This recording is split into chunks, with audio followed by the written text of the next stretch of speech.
Hail the Queen of the May!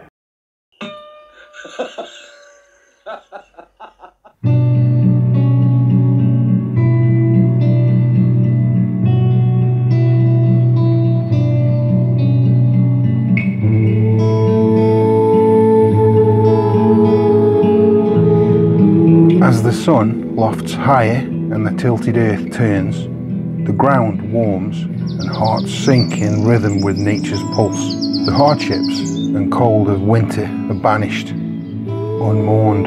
Most welcome the arrival of May as a day away from the rigours of work and a chance to relax, recuperate, and has become inextricably linked with the world of commerce and banks. Living our comfortable indoor lives, we can be forgiven for forgetting the deep significance of this date throughout the Northern Hemisphere.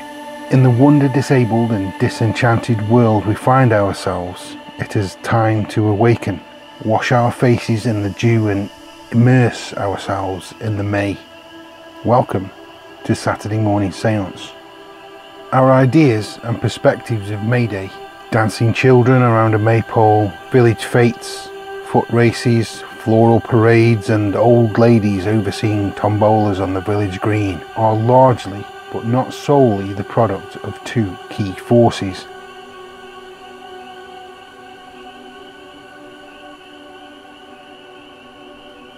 The church and stiff-collared middle-class Fabians who gave themselves the occupation of saving the lower classes from their own degeneracy, because obviously they knew better.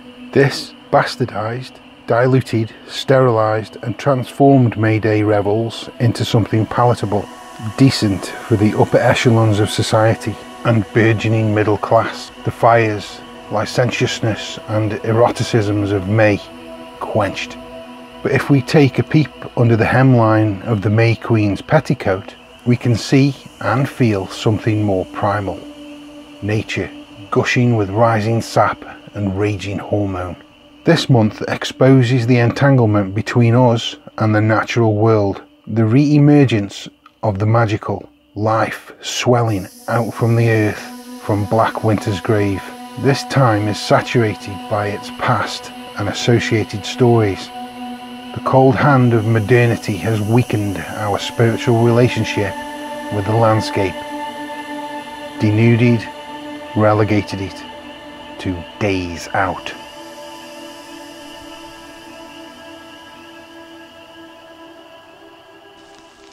There were 3 men come out of the west, their fortunes for to try.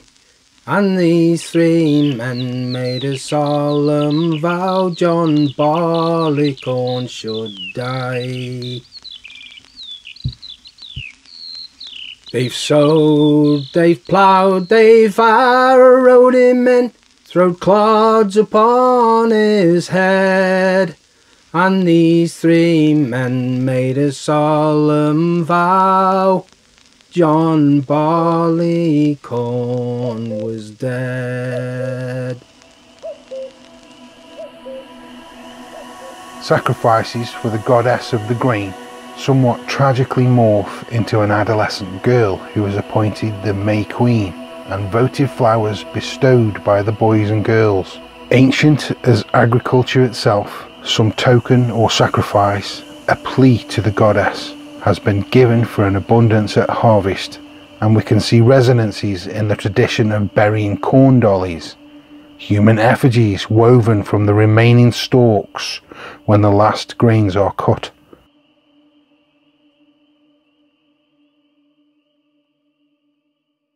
You simply never understand the true nature of sacrifice. Or, as is recorded in the time of Caesar, the bodies of murderers were ritually slain in a 3-fold death, then dragged through fields to fertilise the soils, or if the writers of history are to be believed, burned in wicker cages. They've wheeled him around and around the field till they came unto a barn. And there they made a solemn vow on poor John Barleycorn. They've hired men with the crabtree sticks to cut his skin from bone. And the miller he has served him worse than that, for he's ground him between two stones. The amusing yet gruesome folk song John Barleycorn tells this tale of sacrifice. Although first written down in the late medieval period, anthropologists conclude that this tale could possibly be several thousand years old, predating the Roman invasion. John Barleycorn is the life of the fields. Likened to a bearded man, a transubstantiation occurs where bare earth is turned into bread, beer and spirit. The scourging, the cutting, the flailing, and then death. Only to be resurrected come spring, made into bread and alcohol to nourish body and soul. Reminds me of another story told around this time of year where bread and alcohol became flesh and blood. The main character is then impaled on a tree. All Indo-European cultures have venerated trees: Celts, Norse, Germanic, Slavic and Vedic. And on May Day we can still see the spectres of this in the maypole.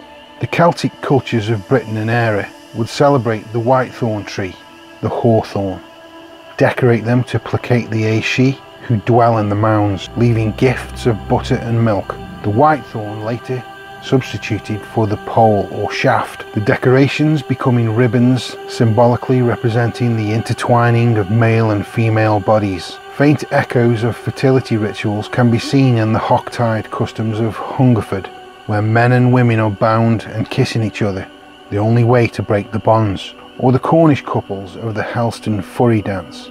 In truth, young men and women would pair off hand in hand, venture into the greenwood, emerging at dusk, carrying branches and boughs to indicate they were no longer virtuous. Take no scorn to wear the horn, it was the crest when you was born. Thy father's father wore it, and thy father bore it too. Hallanto, jolly rumbelow, we were up long before the day, oh, to welcome in the summer, to welcome in the Mayo. 'Cause summer is a coming in and winter's gone away, oh.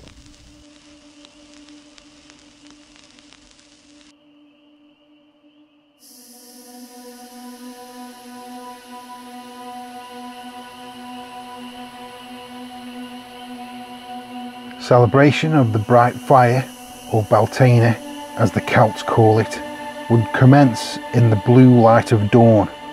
Our ancestors, until very recently, would wash, bathe and collect the dew for beautification and medicinal purpose. In the diary of Samuel Pepys in May of 1667, noted that his wife went gathering dew, as did Catherine of Aragon, who ventured into the greenwood with her ladies in waiting for renewal and refreshment of their vitality. Equal in importance as flora was the fauna on this day. The Belfire is debated by antiquarians as being an echo of the bull-headed god Baal, this also being the season of Taurus. Anglo-Saxons termed May Thrimickelmonath, meaning month of three milkings, cows' udders, ripe. Fires would be lit, 2 or sometimes 3, and cattle would be driven through the smoke, which would cleanse and protect the cattle for the coming season. This practice was seen even in the early 20th century in Celtic provinces.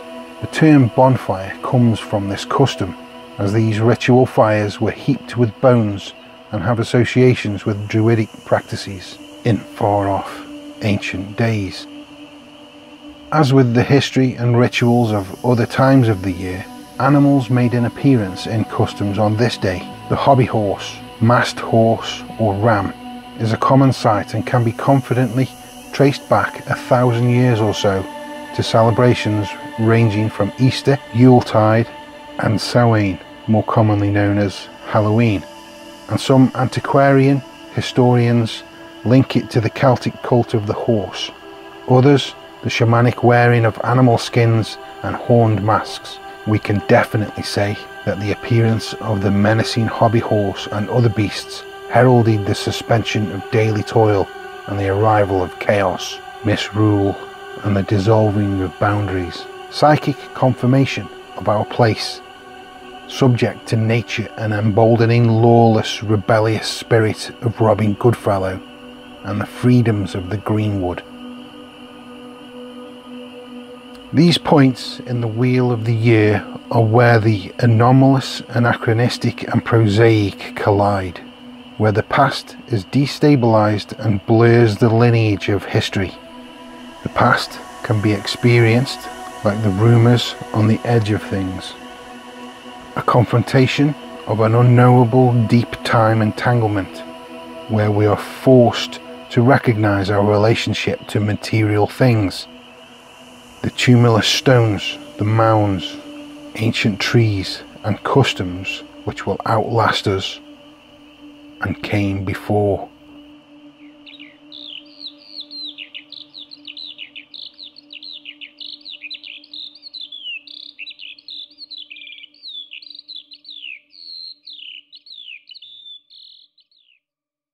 And now, for our more dreadful sacrifice.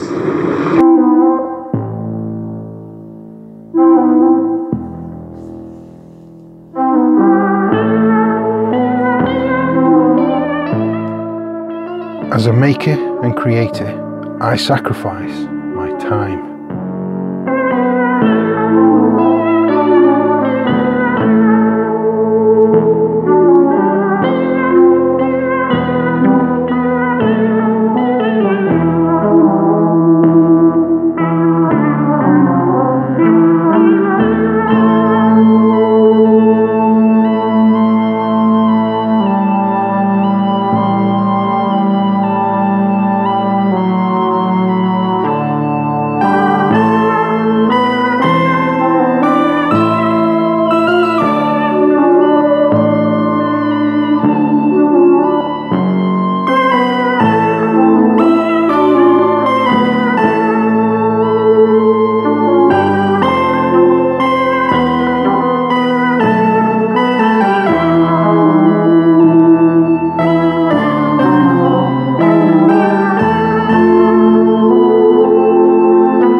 Thanks for watching. If you enjoy the content, please like and subscribe. Have a wonderful May Day.